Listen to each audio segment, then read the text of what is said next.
Tara guys, samahan niyo akong magluto ng isang klase ng igado. Beef igado. Ang mga ingredients natin ay 1/2 kilo laman ng beef, 1/4 liver, 1 large bell pepper, 2 medium size of potatoes, cup peas, green peas, isang buong bawang, bay leaf, peppercorn,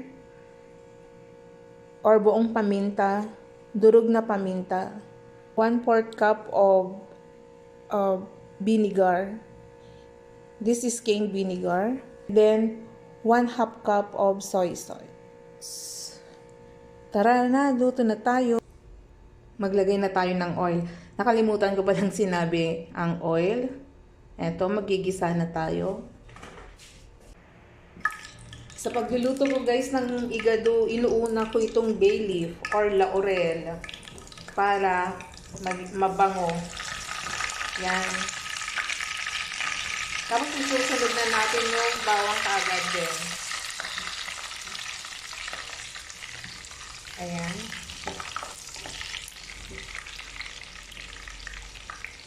Sa amin sa Ilocos ay pinagsama-sama namin lahat. Ito yung buong paminta, peppercorn, durog na paminta at saka asin.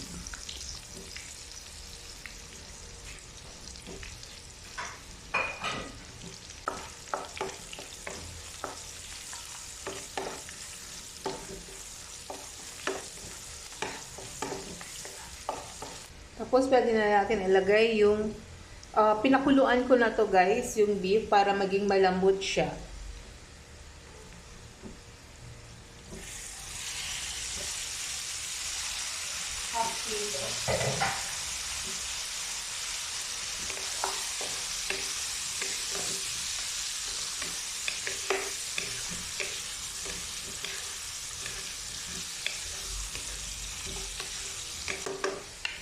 Few minutes. Ilagay na natin ang liver. Beef liver.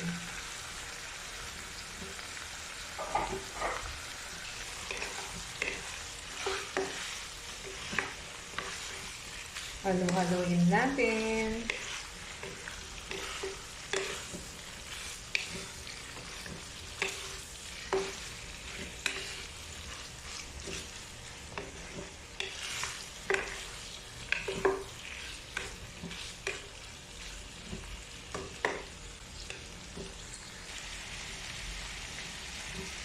At this point guys, pwede na natin nilagay ang soy sauce. At saka vinegar. Ayan.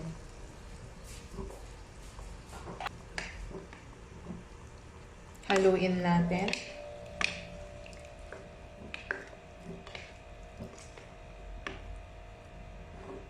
Pwede rin tayong magdagdag ng konting tubig. Pero eto hindi na kasi malambot na yung, pinalambot ko na yung beef.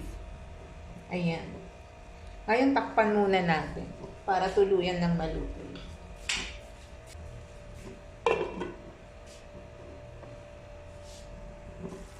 Haluin natin.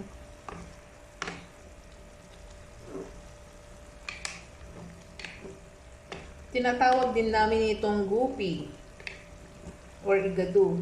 Pwede rin tayong gumamit ng ibang meat. Just a combination of liver and meaty part. Yung laman ng meat. Ngayon, pwede na natin ilagay ang mga vegetables natin. Potato.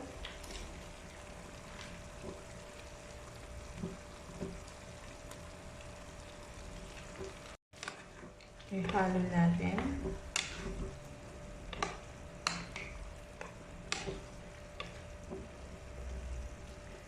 Ilagay na rin natin yung green peas.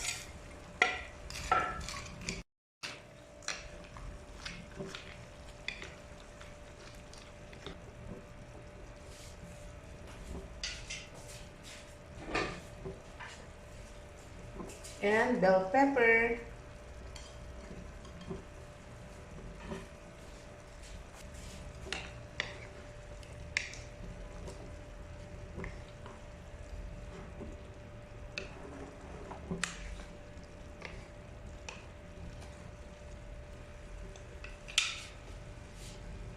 Ngayon guys, takpan na natin.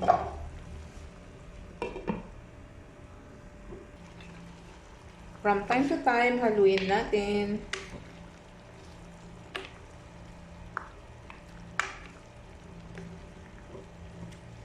Gusto ko sa igado guys, yung nagmamantika siya. Pero pwede rin ng yung may sarsa-sarsa if you like.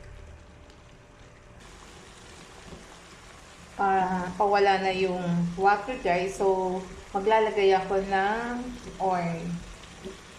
Konti lang.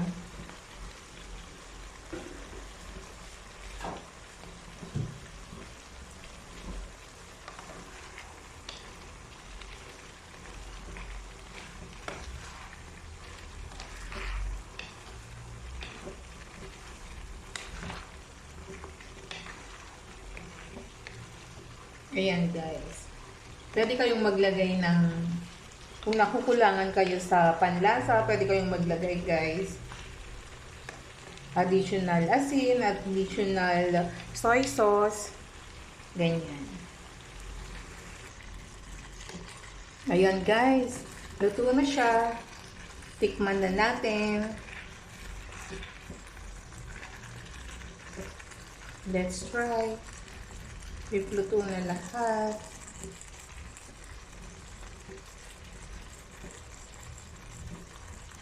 Tikman na natin.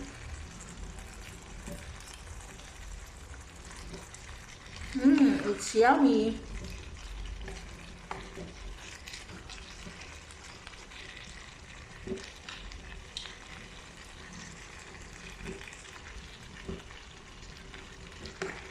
Okay na.